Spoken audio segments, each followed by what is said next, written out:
I woke up with red, swollen eyes from crying all night. I was pregnant with my 8th child, Mark, and having critical complications, so I was put on bed rest. I had to stop working earlier than I expected, so my stress level was already at an all-time high. With 6 children and 2 adults in a 2-bedroom, 900-square-foot home, a baby on the way with complications, an extremely stressed out husband, a marriage that was going through a rocky period, a car that was barely running, and an ever-growing mountain of bills on our kitchen cabinet, I was at the end of my rope and constantly in prayer for a miracle.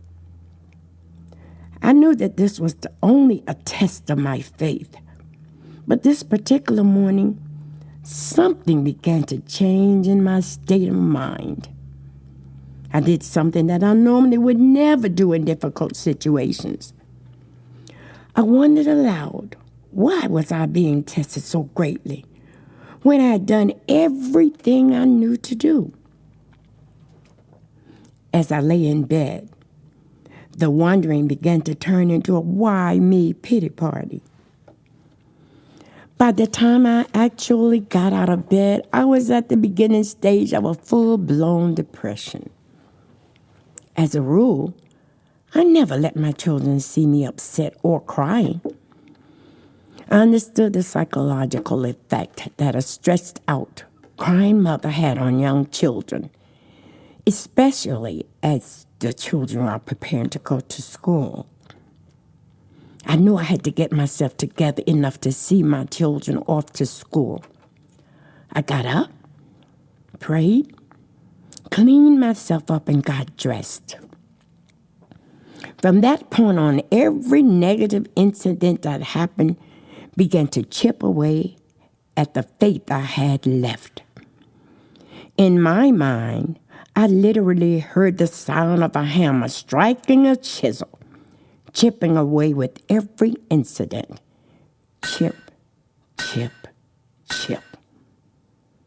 I woke my children up, one by one, and told them to start getting dressed for school. The older ones began helping the little ones get ready for school, as they normally did. As they were getting dressed, I went to the kitchen to prepare breakfast.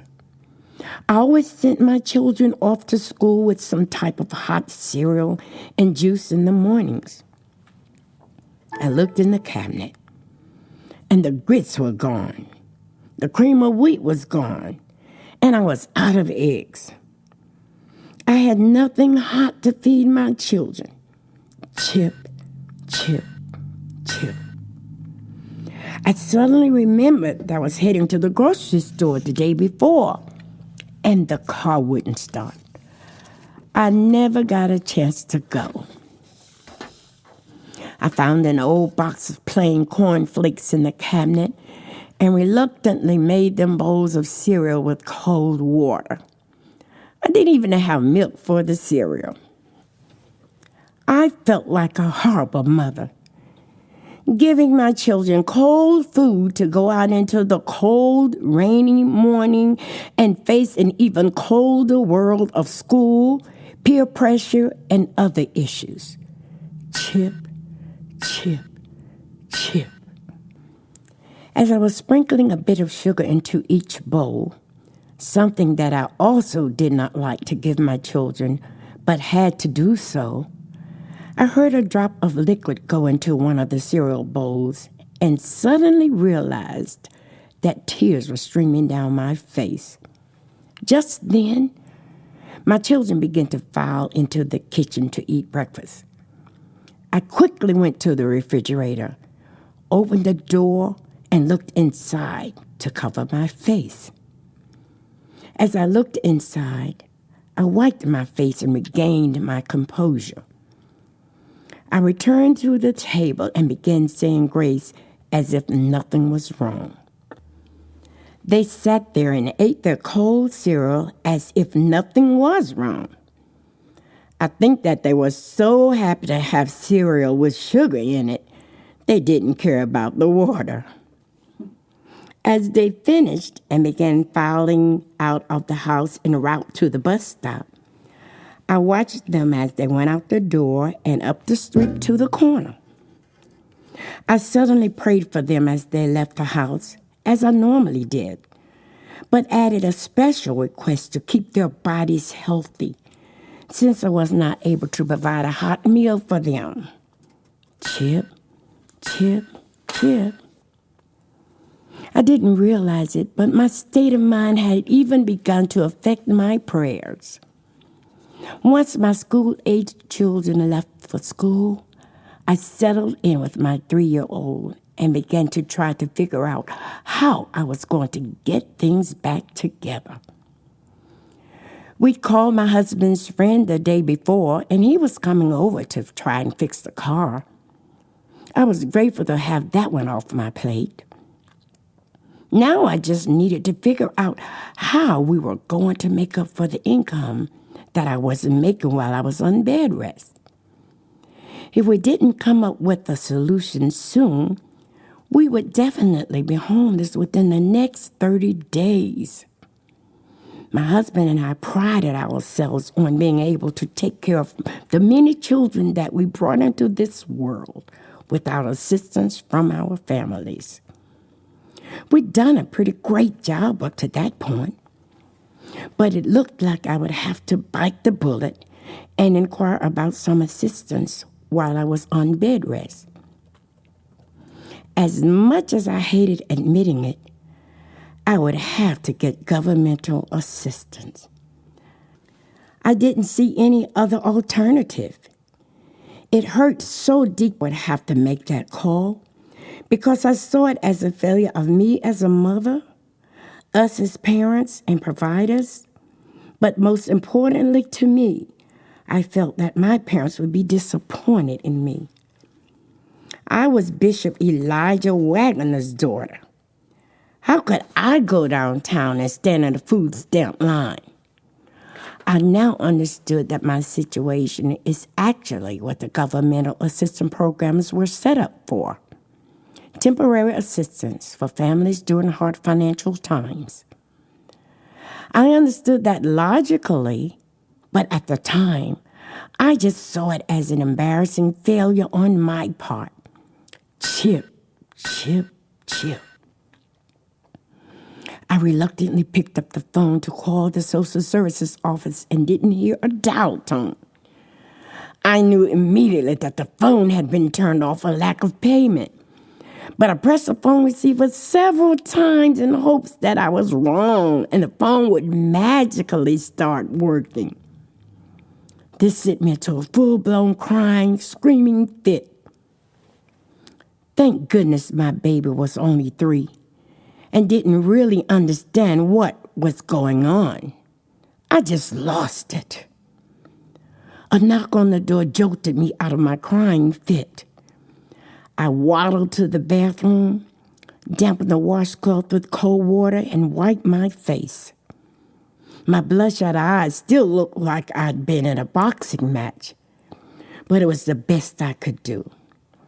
I answered the door, and thankfully, it was my husband's friend who come to repair our car. Thank God. Finally, something good is happening today, I thought. It was just what I needed. I saw that as a sign of things turning around for the better and began to get a little bit of pep back in my step. But even with that bit of good news, I felt like a gray cloud was hovering over my head, just waiting for the right time to release the storm. For some reason, I couldn't shake that negative spirit. I began preparing dinner and even started humming a little as I prepared my crock pot meal. After a few hours, my husband's friend came to the door and informed me that the car had been fixed. I was overjoyed to hear that. At least I was mobile again and could get some things accomplished, like finding a way to pay the phone bill, and getting to the grocery store. As the day progressed, I didn't have any major incidents and thought that I could actually see the sun peeking through just a little until my husband walked in the door at 5 p.m. I could tell that something was wrong by the look on his face. I dreaded even asking him what was wrong. I didn't know if I could take it. He was so distraught that I didn't have to ask. He told me that the jobs they had scheduled had been canceled due to the weather, so he wouldn't be working the rest of the week. He was an hourly employee, so that meant in addition to needing money for rent, food, phone, utilities, and everything else, we will miss a week's salary, and I have no additional money coming in. I sat on the couch, watching his lips move as he told me, but feeling like I was having an out-of-body experience. I seriously felt like I was floating above my body, watching my life happen, like I was watching a TV show about someone else's tragic life. This day just cannot be happening, I reasoned. Nobody has a day like this. It's not humanly possible. Any hope I had for the situation getting better was now gone.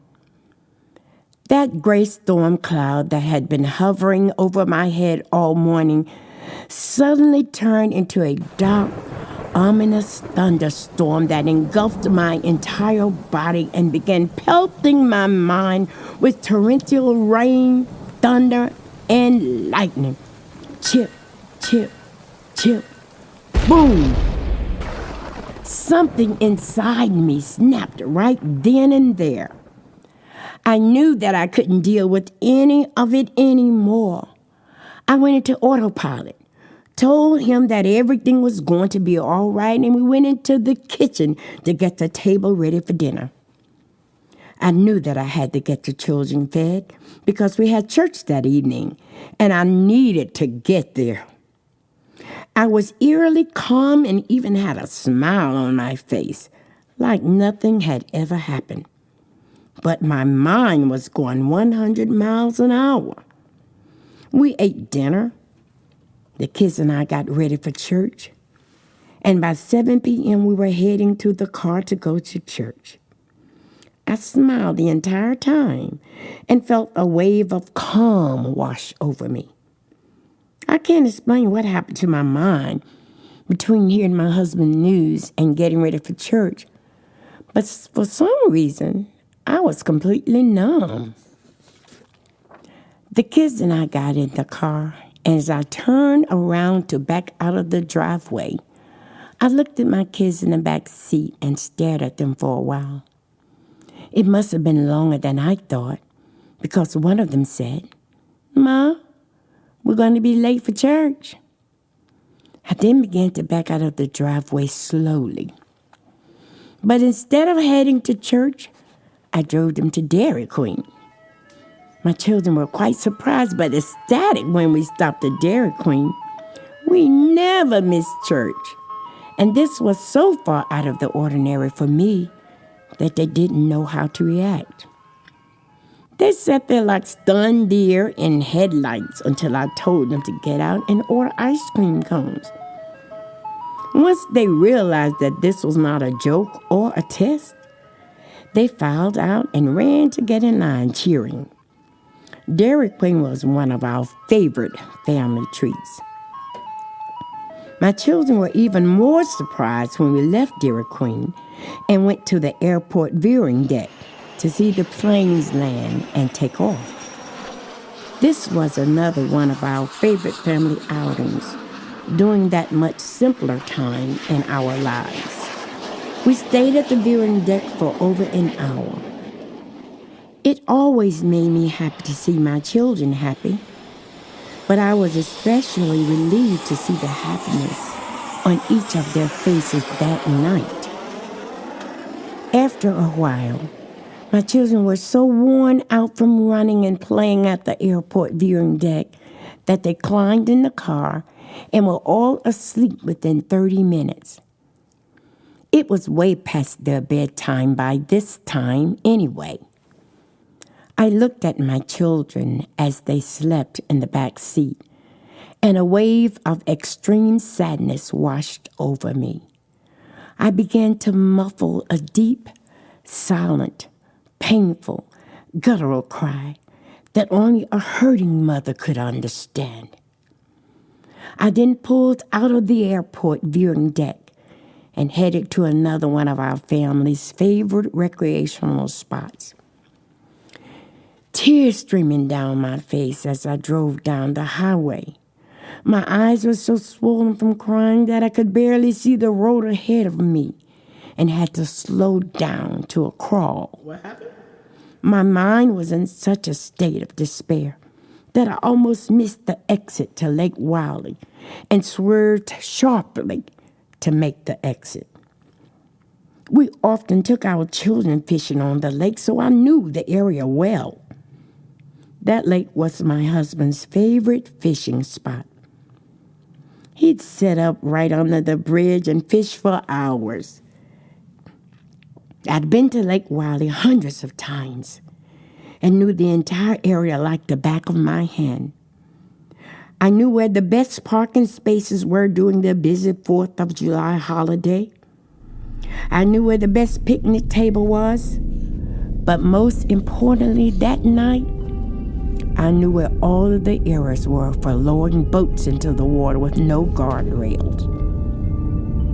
I knew that I could simply roll my car into the icy waters of the lake, and all of my pain and worries would be over.